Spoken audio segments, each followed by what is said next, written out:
kinds of objects which we see around them. And based on these changes, the three kind of parinamas which we have been discussing in previous sutra also we talked about it. Now this sutra is now taking us in the direction of siddhis. So as this chapter is called Vibhuti Path. So now, till now, the techniques were being explained, the information about the near real nature of things was being given to us. Now, having acquired that ability for dharana, dhyan, samadhi, and collectively sanyama, so these new capacities have been achieved, and as a result, some changes have taken place in the mind of yogi. And because of this, these changes, he acquired certain extraordinary abilities. So these extraordinary abilities are known as vibhutis. So vibhutis can be termed as siddhis. So in English, we call them supernormal powers, extraordinary powers, or abnormal powers, or so various kinds of names are given to these powers. But in Patanjali's language, in yoga language, they are known as vibhutis. Now, vibhuti word also comes in terms of the vibhutis of Ishvara. So there also you will find that this word is used as a, so in same sense, vibhuti is used here, vibhuti path, which is describing. So from this sutra onwards, today's sutra onward, the various kinds of vibhutis, various kinds of supernormal powers, we call them supernormal, but they are not really supernormal. They are actually based on very logical thinking, very systematic, as we will see. That they are in more or less in small measures available to us, and somewhere they all represents our deepest cravings. Right from our childhood we have various kinds of desires, various kinds of impulses, various kinds of cravings we have. Sometimes we have always wished for certain supernormal powers. Now all those have been captured by Patanjali. Of course it is not an exhaustive list, because he has to take care of the space also. But most of the siddhis which are explained here, they are representing some of the deepest cravings of human beings. So now this, having talked about three parinamas, dharma, lakshana, and avastha parinama. So everything in the universe has got these three parinamas: dharma, lakshana, avastha, parinama. So whenever we look at any object, we name it. Why do we name it? And how do we name it? We name it on the basis of its usage or its particular characteristics, which is applicable to, which is useful to us, or by which we know that object. That's how we name that object, depending on these. So dharma parinama is the essential thing which is always available to visible. It is always visible. It is available to our perception. So that is one thing. And then when we look at the object, we also come to know that from where it might have come, how it might have arisen. And then if we pay, normally we don't pay attention. See, the unfortunate part is that normally we are not all that careful. We are not all that sharply aware of certain things. We are interested in the gross form of usage of things. And this is not only applicable to the objects we are dealing with, but this is also applicable to the our body mind also. We are using our body. We hardly pay attention to body throughout the day. Hardly we pay attention to the body. We just now we have started class just 5 minutes back, but had it been 15-20 minutes, I would have asked you how many times you became aware of the body. We don't pay attention to this kind of things. So we are not aware. Most of the time we are not aware of the body. We are taking it for granted. So when do we become aware of it? When some breakdown occurs, when some problem occurs, then we, otherwise चल रहा है ना, चलने दो, ऐसा करके हम लोग. और बहुत सारी चीजों के बारे में we are not interested in knowing into the going into the depth of that and knowing it fully. We are not interested. So as a result, the knowledge about those things also will remain very very limited. So now this today's sutra, what it says, Parinamatraya Sanyamad Atita Anagata Jnanam. Parinamatraya Sanyamad Atita Anagata Jnanam. परिणाम त्रयम में संयम करने से अतीत तथा अनागत, अनागत मतलब future, अतीत मतलब पास्ट, तो परिणाम त्रयम में संयम करने से अतीत तथा अनागत विषय का ज्ञान होता है। तो अब ये इसमें जो वर्ड संयम का इस्तेमाल किया है, वी ऑल नो व्हाट संयम मीन्स। संयम इज नॉट ओनली धारणा ध्यान समाधि which is the most intense form of concentration a human being can develop. We are different from all other living creatures because we have this ability called concentration. And the moment we concentration, we acquire knowledge. Concentration is key to all the knowledge acquired by human beings. So this concentration can be increased, and this can be increased to the highest possible limit, which is in the form of Sanyam. So Patanjali's yoga, it is nothing but concentration. So now yogi has acquired this Sanyama, so he's applying this capacity of concentration on three parinamas. So any object can be taken, and then the present characteristics of that object can be viewed, they can be perceived, and then further concentration is carried out then on that object, and gradually one may be able to understand from where that object has arisen, how that object has come into existence, what are the characteristics of that object, what were the characteristics of object, all that knowledge. And not only that, if the further concentration is carried out, then even the future of that object can also be known, where it will go, what will happen to that object. That kind of knowledge is also available to yogi. So that is the simple sutra. So knowledge of the past and the future can be derived through sanyama on the three parinamas, three changes, which we have been discussing all along. So now here, what happens is yogi has acquired that ability. Now he knows about what are the parinamas, what are the characteristics. So what he has to do, he has to just select an object and focus on that.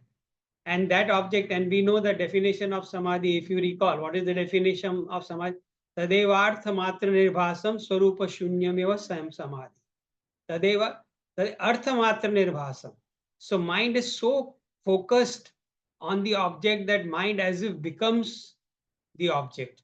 And when this kind of concentration is done, then what happens is as if the object speaks to us. Object reveals all its secrets to us. So the secrets in the form of what it was in the past, what it will be in the future, all that is. So it may appear little mystical, and it may appear little magical to say that one can know about the past and present, past and future of the object. But if we look at it with a scientific mind, then we will find that in small or bigger measures, we all have these abilities. ये जो हम संयम नहीं करते हैं, लेकिन हम सभी में एकाग्रता की क्षमता तो है ही है। हम सभी में एकाग्रता की क्षमता है। तो स्मॉल मेजर में या बड़े मेजर में जैसी हमारी नीड रहती है, हम कंसंट्रेशन को अप्लाई करके किसी भी चीज़ के जो पुराने उसके संस्कार थे या पुराने उसके रूप थे, उसको हम जान सकते हैं। और आगे क्या हो सकता है, वो भी हम कई हद कुछ हद तक जान सकते हैं।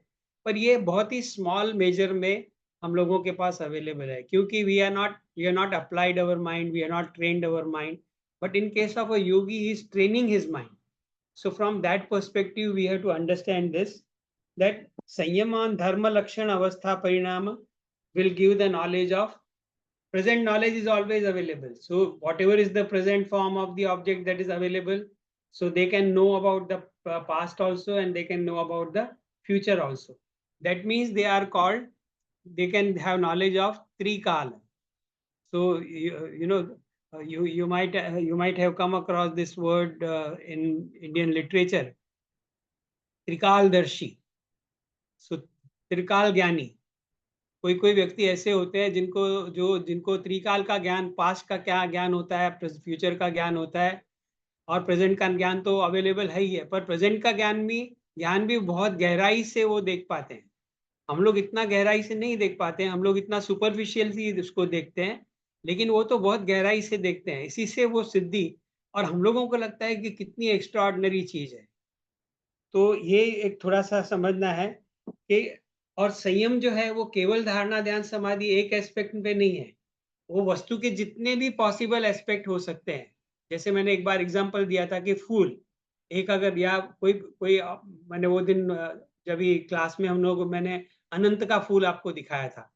तो अनंत के फूल में बहुत सारे एस्पेक्ट है। एक तो उसका कलर है, beautiful white colour is there, then उसकी फ्रेग्रेंस है, उसका टेंडरनेस है। तो all 5 महाभूतास are there existing in that flower. So उतने जितने पंच महाभूत हैं उतने तो मेजर एस्पेक्ट वो फ्लावर में है ही हैं, बट उसके अलावा भी बहुत सूक्ष्म उसके एस्पेक्ट्स हो सकते हैं। और ये हम लोग नहीं जानते क्योंकि हम कलर को देखते हैं, we get attracted to the colour, we restrict our knowledge to colour. लेकिन और गहराई से उस पे सोचेंगे और गहराई से उसमें जाएंगे तो maybe we will be able to look at these aspects. तो धारणा ध्यान समाधि एक एस्पेक्ट पे होता है, लेकिन संयम जो है वो बहुत सारे एस्पेक्ट पे होता है। तो योगी जब संयम कर रहा है तो किसी भी चीज को केवल एक नजरिए से नहीं देखता, एक साइड से नहीं देखता, वो उसको टोटलिटी में देखता है। तो he may be having a series of dharana dhyana समाधिज in one go. एक बार की समाधि स्थिति में वो कई बार कई किस्म की धारणा ध्यान समाधि वो एक ऑब्जेक्ट के ऊपर कर सकता है। इसीलिए उसको वो ऑब्जेक्ट की जो टोटल ज्ञान है वो मिल सकता है। और वो तो प्रेजेंट हो गया, लेकिन उसके साथ ही साथ में उसको उसके पास्ट का भी ज्ञान मिल सकता है, उसके फ्यूचर का भी ज्ञान मिल सकता है। तो अब ये थोड़ा सा मतलब इसको गहराई से देखेंगे तो it all all this requires training. और ये जब हम ट्रेनिंग की बात करते हैं तो जैसे मैंने कहा, generally everybody has got this ability, and if we train our minds definitely we can acquire this ability of, like ये जो बहुत सारे ज्योतिषी वगैरह रहते हैं, वो बहुत सारी चीजें जो बोलते हैं वो प्रेजेंट सर्कमस्टेंसेस में जो कैरेक्टरिस्टिक्स है उसके आधार पे बोलते हैं कि पास्ट में तुम्हारा ऐसा ऐसा हुआ रहेगा, पास्ट में ऐसा ऐसा, and we believe that we are able to see the past, but the present symptoms and present characteristic they play a major role, and based on the present circumstances they have got very good idea in their mind that आगे जाके क्या हो सकता है। ये अगर परिणाम अभी जो सीक्वेंस चल रही है, पिछले सूत्र में हमने क्या देखा, जैसा परिणाम चल रहा है वैसा आगे। तो जैसे अभी एक मैंने एग्जांपल दिया था, फैट व्यक्ति का एग्जांपल दिया, तो ऑब्वियसली वो बहुत एक्सरसाइज नहीं करता होगा, वो बहुत खाता रहेगा, इसीलिए वो मोटा है। अब वो ज्योतिषी उसको बोलेगा अगर तुम ये ऐसे कंटिन्यू करोगे तो आगे तुमको कुछ हार्ट का प्रॉब्लम हो सकता है। तो ये तो कोई बड़ी बात नहीं है कि, लेकिन सुनने वाले को ऐसा लगेगा कि कितना बड़ा मिरेकल है। तो इसके बारे में मेरे को एक बात याद आती है कि अभी अभी लास्ट वीक ही मैं अपने साधक मित्रों के साथ गया था कहीं बाहर। तो I had shared this with them. तो हम लोग ऐसे ही पुरानी बातें रिकॉल कर रहे थे, तो तभी मैंने उनको ये बताया था। तो I don't know how many of you are aware that I have gone through heart surgeries. Thrice I have gone through heart surgeries. 2 बार मेरे हार्ट में स्टेंट बिठाया गया और तीसरी बार मुझे बाईपास करना पड़ा। तो इतना मेजर प्रॉब्लम मुझे हुआ। लेकिन सबसे मज़े की बात जो है, जो ये आज के सूत्र के साथ जो जिसका जुड़ाव है, जो आज के सूत्र से जुड़ी हुई बात है, ये पहला जो मुझे प्रॉब्लम हार्ट का हुआ, वो जून 2012 में हुआ, जून 2012 में। और समवेयर इन 1994 या 95, अभी एग्जैक्टली याद नहीं है मुझे, 94 या 95 में डॉक्टर जयदेव ने मुझे बुलाया और उन्होंने मुझे एक कार्डियोलॉजिस्ट का एड्रेस दिया और मुझे कहा कि ये कार्डियोलॉजिस्ट के पास आप जाओ और अपना पूरा चेकअप कराओ। तो मुझे समझ में नहीं आया कि क्यों मुझे वो कार्डियोलॉजिस्ट के पास भेज रहे हैं। वो कार्डियोलॉजिस्ट के पास मैं गया, कुछ चीज़ें जो मुझे भी पता नहीं है वो उनको पता है। तो कार्डियोलॉजिस्ट ने मेरे बारे में पूरी इंक्वायरी किया, मुझे मेरा इंटरव्यू लिया, कार्डियोग्राम निकाला, हार्ट पूरा चेक किया, सब कुछ किया। फिर रिपोर्ट बनाया तो रिपोर्ट में बोला कि कुछ भी एडवर्स तो दिखाई नहीं दे रहा है। लेकिन उन्होंने मेरे बारे में जो रिपोर्ट बनाया वो मुझे लिफाफे में डाल के पैक करके दिया और मुझे कहा ये आप जाके डॉक्टर जयदेव को दे देना। तो मैंने वो लिफाफा ला के डॉक्टर साहब को दिखाया और डॉक्टर जयदेव ने वो देखा। तो सिर्फ इतना ही बोले, you have to be careful, इतना उन्होंने। तो आप सोच सकते हैं कि आगे जाके अगर 95 का डेट पकड़े हैं तो कम से कम 17 साल पहले या उतना समय पहले ही डॉक्टर साहब को ये अंदाज़ा हो गया था या 15 साल पहले उनको ये अंदाज़ा हो गया था कि मुझे आगे जाके इस प्रकार का कोई प्रॉब्लम हो सकता है। तो ये मैं आपको एक लिविंग एग्ज़ाम्पल जो मतलब मेरे सामने हुआ है, जिसमें मैं ये सूत्र की एप्लीकेबिलिटी देखता हूँ, ये मैं आपके साथ शेयर किया कि ऐसा-ऐसा हुआ था। और बाद में जाके मुझे वास्तव में ये प्रॉब्लम हुआ और इतना मेजर प्रॉब्लम हुआ कि जैसे मैंने बताया, I had to undergo 3 surgeries because of this. तो मे बी मेरा डिमीनियर, मेरा बोलने का तरीका, मेरी पर्सनैलिटी, तो डॉक्टर जो जो कार्डियोलॉजिस्ट थे उन्होंने जो रिपोर्ट में लिखा था, उन्होंने कुछ इस प्रकार का लिखा था कि he is little type A personality. और मेरे दोस्त लोग, मेरे परिवार वाले तो वो तो देख के मैं हैरान होंगे कि नॉर्मली तो ऐसा सोचते थे, मेरे ऑफ़िस वाले भी ऐसा सोचते थे। मुझे बोलते थे, "निरंजन आपको कभी गुस्सा नहीं आता क्या?" तो मैं बोलता था, "बहुत गुस्सा आता है।" पर उनको मालूम नहीं पड़ता था कि गुस्सा आता है। तो अगर इस प्रकार का गुस्सा नहीं आता था, अगर इस प्रकार की पर्सनैलिटी नहीं होती थी, तो हार्ट का प्रॉब्लम कैसे हो सकता था? मतलब कुछ ना कुछ तो सिम्पटम्स, कुछ ना कुछ तो कैरेक्टरिस्टिक्स, कुछ ना कुछ तो जो लक्षण है, वो मेरे पर्सनैलिटी में तभी दिखाई दिए होंगे उनको। तभी उन्होंने ये बोला कि जाके चेकअप कराओ। और बाद में इट प्रूव्ड दैट तो ये एक एग्ज़ाम्पल है जहाँ पे हम बोल सकते हैं त्रिकालदर्शी। जो चीज़ 15 साल के बाद होने वाली थी, वो 10 साल के बाद होने वाली थी, उस चीज़ के इंडिकेशन पहले से ही मौजूद हैं। तो आगे जाके क्या हो सकता है, ये उन्होंने मुझे बताया। तो ये एक एग्ज़ाम्पल मैं आपको बताता हूँ अनागत ज्ञान के बारे में। अतीत ज्ञान के बारे में नहीं, इसको हम लोग देखेंगे अनागत ज्ञान, जो अभी तक ज्ञान जो अभी हुआ नहीं उसका ज्ञान, वो हो गया। और एक इंस्टेंस हुआ था, तो वो भी मैं आपके साथ शेयर करता हूँ, उससे आपको मालूम पड़ेगा कि ये जो अतीत का ज्ञान कैसे हुआ रहेगा। मैं रेवेन्यू डिपार्टमेंट में काम करता था। Obviously that will explain to you कि कितना स्ट्रेस रहता होगा। और वो रेवेन्यू डिपार्टमेंट तो नॉर्मली और सेंट्रल गवर्नमेंट का डिपार्टमेंट था। और पोस्ट में मतलब सुपरिटेंडेंट इंस्पेक्टर की पोस्ट जो बहुत स्ट्रेसफुल रहती है। तो वो डिपार्टमेंट में काम करता था और मेरी पोस्टिंग उन दिनों दादर में हुई। दादर में रानडे रोड में हम लोग की ऑफिस थी। तो मैं एक स्टेशनरी ऑफिस में मतलब सेक्शन में काम करता था, लीगल सेक्शन में। और वो हमारा मतलब सब लीगल प्रोसीजर्स होते हैं वहाँ पे। तो एक नया एडिशनल कमिश्नर हम लोग के ऑफिस में पोस्ट हुआ। और ये एडिशनल कमिश्नर लखनऊ से आया था, शायद लखनऊ यूपी से मतलब आया था। वो वहाँ पे पोस्ट हुआ। तो जैसे ही वो पोस्ट हुआ, उसके दूसरे दिन अचानक से मतलब एक यूनिफ़ॉर्म सिपाही आया मेरे पास, बोला एडिशनल कमिश्नर आपको बुला रहे हैं। मैं गया एडिशनल कमिश्नर के पास, मैं सरप्राइज़ हो गया कि कैसे, मतलब वो तो यूपी से आया है, मेरा कभी ताल्लुक नहीं। और इतना बड़ा डिपार्टमेंट, इतने सारे ऑफ़िसर्स हैं, कोई ऐसे अचानक से बुलाता है तो थोड़ा टेंशन भी आता है कि क्या बात हुई रहेगी। तो मैं गया उसके पास। बहुत ही आदर से उसने बिठाया, which was again very surprising, क्योंकि नॉर्मली हायर ऑफिसर जूनियर्स को इतना रिस्पेक्ट नहीं देते हैं। तो मुझे बिठाया, बोला, "बैठिए गोgia जी बैठिए, चाय पिएँगे?" मैंने कहा, "नहीं सर, अभी चाय पिया है, कहिए क्या काम है?" तो उसने बताया कि मुझे मालूम पड़ा है कि आप योगा इंस्टीट्यूट बोल के एक जगह पे जाते हैं। मैंने कहा, "बिल्कुल जाते हैं।" तो बोला, "नहीं, हमारे एक मित्र हैं तिवारी जी, उन्होंने हमको बताया, क्योंकि तिवारी जी को आप लेके गए थे वहाँ पे। I had taken some very very nice gentleman Tiwari ji, he was deputy commissioner. तो उनको मैं एक बार लेके आया था, डॉक्टर साहब से, हंसाबेन से मिलाया था और उनको कुछ प्रॉब्लम्स थे तो सॉर्ट आउट हुए थे। तो बोले उन्होंने आपका नाम रिकमेंड किया है, मुझे आपके इंस्टीट्यूट में आना है और आपके सीनियर्स को मिलना है। मैंने कहा चलिए। तो फिर दिन तय हुआ, सैटरडे समत्वम का क्लास रहता है, उसमें मैं उनको लेके गया। दोपहर को 1:30 बजे मैंने उनको बोला आप आ जाइए, मैं वहाँ पे आपको मिलूँगा। 1:30 बजे हम लोग मिले। तभी जो इंचार्ज थे समत्वम के, उनको मैंने कहा कि मेरे एडिशनल कमिश्नर हैं, इनको ज़रा थोड़ा ध्यान देना। तो आते ही उनको बिठाया, फिर बाद में फॉर्म-वॉर्म सब भरने के बाद में सब फ़ॉर्मेलिटीज़ हो गई। और जो जिनको जो आपको अगर पता होगा जो प्रोसीजर होता है, वो सब प्रोसीजर हो गया। डॉक्टर्स ने चेक कर लिया, डॉक्टरों ने एडवाइस कर दिया, वॉलंटियर्स को बोला गया कि इनको ये आसन सिखाओ। वो सब होने के बाद में बिकॉज़ ही वाज़ ये एडिशनल कमिश्नर और मैंने थोड़ा रिकमेंड किया था, तो एज़ अ स्पेशल केस इसको डॉक्टर जयदेव ने भी उनको देखा। तो कॉर्नर में डॉक्टर साहब बैठे थे, कुछ जो जो डिफ़िकल्ट केसेज़ रहते थे, वो डॉक्टर जयदेव के पास जाते थे।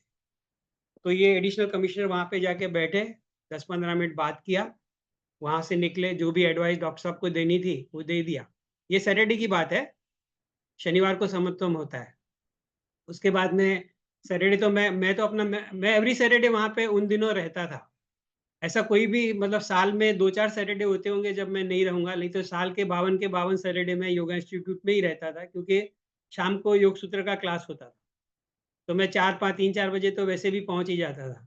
तो फिर मैं उनको मिला के मैं निकल गया अपने काम में, और उस दिन वहाँ वहाँ पे वो खत्म होने के बाद निकल गए। मेरी मुलाकात नहीं हुई, तो मंडे के दिन मैं जब ये ऑफ़िस में गया तो अगेन 10 सवा 10 बजे सिपाही आया। सिपाही ने बोला साहब बुला रहे हैं। तो मैं गया तो he gave me a very warm welcome and he was very happy. मुझे बिठाया और बोला आज तो चाय पीनी है आपको। चाय-वाय मँगाया, हम लोग चाय पीते-पीते बात कर रहे हैं। तो उन्होंने बताया आप जो जगह पे मुझे लेके गए, वहाँ पे जो सबसे लास्ट में जो मुझे जिस व्यक्ति ने देखा, उसके बारे में आप मुझे बताइए। तो मैंने उसको डॉक्टर साहब के बारे में बताया कि क्या-क्या है, मतलब वो ही मेन है, मतलब वो योगा इंस्टीट्यूट की आत्मा है और वही गाइड करते हैं मतलब, और फिर हंसाबेन और बाकी सबका तो उनको पता था। तो फिर वो बात करने के बाद उन्होंने बोला he is a extraordinary person. तो मैंने क्या हुआ? बोला पता है, मैं उनके सामने बैठा, 5 मिनट के बाद उन्होंने मेरे तरफ देखा और देखने के बाद में कोई ऐसी बात कही जो मेरे अलावा किसी को भी मालूम नहीं है। मेरे अलावा किसी को भी मालूम नहीं है। मैंने तुमको कहा कि मुझे योगा इंस्टीट्यूट लेके चलो, लेकिन मैंने तुमको भी कुछ नहीं बताया। तो ये मेरे अलावा किसी को भी मालूम नहीं, I am suffering from a particular problem. तो ये किसी को भी मालूम नहीं है, लेकिन जो आप जिस जिस व्यक्ति के पास आपने मुझे भेजा, उन्होंने मुझे उस प्रॉब्लम के बारे में बता दिया और मुझे ये भी बताया कि मुझे आगे क्या-क्या करना चाहिए, जिससे मैं ठीक हो सकूँ। तो दिस हैज़ हैपेंड, और ये एक सीनियर रेवेन्यू ऑफिसर्स का मैं आपको आपके साथ में एक्सपीरियंस शेयर कर रहा हूँ। तो इस प्रकार की बातें होती हैं। तो ये इसमें कोई चमत्कार की बात नहीं है। क्यों चमत्कार की बात नहीं है, इसको हम लोग डॉक्टर साहब के वर्ड्स में देखेंगे। तो अब डॉक्टर साहब के बारे में बात कर रहे थे, इसीलिए डॉक्टर साहब के वर्ड्स को हम लोग थोड़ा-सा यहाँ पे देखेंगे। तो मैं एक उनके बुक में से एक पैसेज पढ़ता हूँ, तो इसको थोड़ा-सा गौर से सुनेंगे और इसके ऊपर थोड़ा-सा विचार करेंगे। What is the nature and role of सिद्धीज़ in yoga system? This is the title. ये है पेज 317 पे। जो अपना पिंक कलर का बुक है आपके पास रहेगा सबके पास। ये जो बुक है इसमें पेज नंबर 317, इसमें उन्होंने लिखा है कि when we talk about the सिद्धीज, when we talk of the siddhis, we must keep our perspective clear. They are attainments of higher levels of consciousness and are not miracles. See, remember what he's saying. They are not miracles, they are attainments of higher levels of consciousness. To an ordinary man, they may appear to be miracles, but not to a yogi. To the yogi, the siddhis show how the development took place and registered on his level of consciousness. We could say the siddhis are spiritual galvanometer. Siddhis are spiritual galvanometer to check the flow of spiritual energy. It is in this sense that we should look at the siddhis. So siddhis are always to be taken as a milestone or taken as a sign of the development of the individual at the spiritual level. Because you will find that in all over the world, all those people who are spiritually evolved, they are somewhere close to God, they are close to universe, they know the secrets, and their consciousness has developed. Around them, you will always find some supernormal things happening, which we call miracles, which, uh, which we call miracles. But these are not miracles. That is what is said by Dr. Jaydev. So this is one passage I wanted to read to you. And then we go to, this can happen at the micro level as well as the macro level. We all have this capacity. So often we do, when we look at the person, we advise people thinking that this is possible, this is likely to happen. And some people might be pretty good at it. We may be able to predict very well that some problem a person may be facing in future, because we also know, we intuitively we have this ability. but we have not developed this ability. So from that perspective, when we look at it, what is the practical use of this siddhis or this particular sutra is that we have to sharpen our mind. When we should not take things just for granted, we should think deeply about whatever is happening around us, whatever is happening to us, even when we are experiencing some small symptom, some change in the body, some change in the experience, we should pay attention to it and we should ask ourselves why it must have happened. If we are attentive, then perhaps we will know that the, or it could be a small problem. It could be physical pain, it could be headache, it could be stomach upset, whatever it is. But if we pay attention, then perhaps we will know that in past we did something or something happened because of which this symptom has come. So this way we can come to know something which can help us in avoiding that in future. So there is a lot of practical aspect to this principle which is there. And then if we are facing some problem and then if we don't attend to it, and then we can also think that what will happen if I don't attend to this, what will happen in future. This way also we can see that certain things are needing our attention, and the characteristics which we are looking at present, they are loudly shouting at us. They are telling us, please pay attention, please pay attention. And when we don't pay attention, we pay a heavy price for that. That is the problem. So at the practical level, this is also happening. At this is at the micro level where we are managing, we are facing events of life, we are facing difficulties of life. That's where we can apply. And we have seen scientists is always applying. Now sitting in 21st century, the scientists are talking that this world started with a big bang. How they are able to say that? The universe is expanding. And now the physics has come to a definite time period. They say so many billions years ago this big bang took place. So they have gone to the, so even they are calculating. So understand that how much, what capacity human mind has. Now these scientists are not yogis, but they are applying their mind, they are applying their concentration. Best of the minds in the world, they are trying to solve some knotty problems, and that's why they are able to. So at macro level also the knowledge is available, not only at the micro level, at the individual level. It is not only merely restricting to the prediction of certain things happening to a certain individual. That is a very limited thing. But even the secular kind of knowledge, higher kind of knowledge is available to yogi because his level of consciousness has gone up and he's spiritually evolving. So that's why, when siddhis are being seen, siddhis also can be seen in their behavior pattern. A person who was always getting angry again and again, again, he has acquired a control that he's not getting angry now anymore. This is a big siddhi. This is a big siddhi. So siddhis are, something which is showing what kind of work has been done, what kind of level of knowledge a person has acquired. So in case of yogis, of course, these yoga. Now another very important thing is samadhi is not a common thing. Samadhi is rare of the rarest. Birla कोई होता है जिसको समाधि का ज्ञान होता है, जो समाधि में जा सकता है. कोई बहुत बिरला व्यक्ति, बिरला योगियों में भी बिरला योगी होगा जो समाधि में जा सकता है और इस प्रकार की स्थिति को पा सकता है. तो it's a very rare phenomena, it's not a very common phenomena. तो इमेजिन करो कि ऐसा योगी जिसने जो संयम तक की स्टेज में गया है, वो क्या नहीं जान सकता है. उसका तो जो माइंड है, मन जो है, वो तो एक पावर हाउस जैसा हो गया है. वो तो जिस डायरेक्शन में जाएगा वो सब चीज को जान लेगा. ऐसी कुछ भी चीज नहीं है कि जिसको वो जान नहीं सके. तो आगे ऐसे बहुत सारे एग्जाम्पल आएंगे, हम लोग देखेंगे उनको आगे कैसे ये एग्जाम्पल्स आ रहे हैं. और आज से हम लोग ये 40 मिनट्स का फॉर्मेट में है, इसीलिए I conclude here. If there are questions then we can discuss them. और ये बहुत ज्यादा ये नहीं है, प्रिंसिपल जो है मैंने बता दिया, एग्जाम्पल्स मैंने आपको बता दिया. तो इसके बेसिस पे अगर कुछ भी आपके मन में शंकाएं उठ रही हैं, कोई भी डाउट्स आपके मन में आ रहे हैं, तो we can discuss for 5 minutes.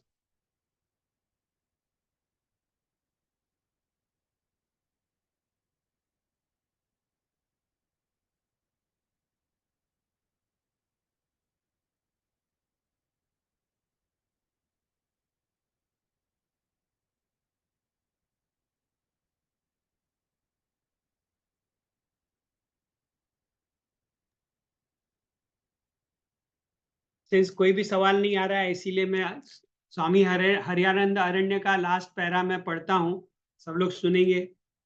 Nothing can remain hidden to the power of perception purified by concentration. Such power has to be applied to the sequence of changes or acquisition of knowledge of past, present, and future. We can know through ordinary intelligence the past and present to some extent by applying the rules of cause and effect. All the details of a cause can be realized through Sanyama, and thus its effect can also be known. The effects of which there is in turn form the causes can be traced by the same process. In this way, knowledge about the past and future is obtained. The gross organ of sight or hearing are not only channels of knowledge, as is proved by the principles of clairvoyance, telepathy. Now, these are already established that they happen. That we can have knowledge of future is amply proved by dreams that come true. When therefore mind has the capability of knowing the future, it cannot be denied that such power can be developed through practice. So that's it.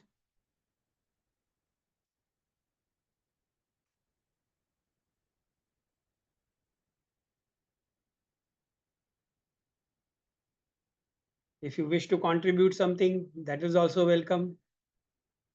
If question is there, that is also welcome.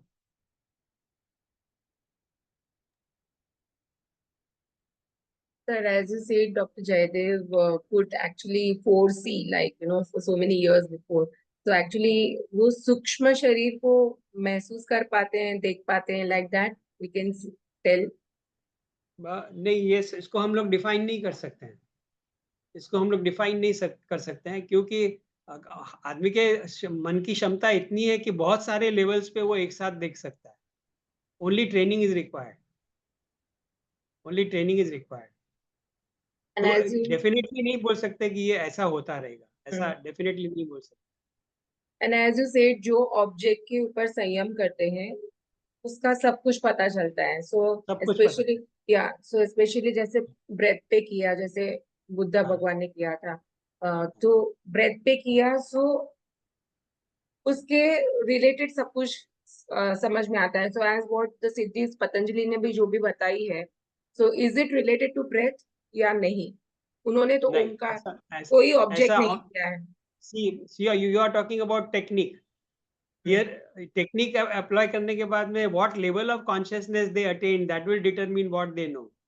Technique से कुछ नहीं होगा। Technique is only एक जरिया है जिसके जरिए हम लोग मन को एकाग्र कर सकते हैं। एकाग्रता होने के बाद में जो प्रज्ञा उत्पन्न होती है, जो ज्ञान उत्पन्न होता है, वो अलग चीज हो जाती है।